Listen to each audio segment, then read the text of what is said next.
Merhaba arkadaşlar, yepyeni haberlerle karşınızdayız. Hande Erçel ile ayrılmasının ardından uzun bir süre sessizlik kalan Hakan Sabancı, sosyal medya hesabından yeni paylaşımıyla gündeme geldi. Ünlü iş insanı spor salonunda çektirdiği bir kareyle dikkatleri üzerine topladı.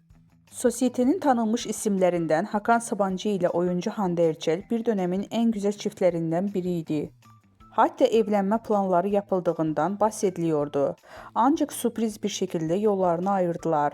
Ayrılığın ardından üçüncü kişi iddiaları gündeme gelse de Hakan Sabancı bu söylentileri kesin bir dille yalanlamıştı. Son olarak Paris Moda Haftası'nda katılan Tuğba Büyüküstü'nün fotoğrafını beğenmesiyle kısa süreliğine dikkat çeken Sabancı daha sonra bu hareketini geri çekmişti.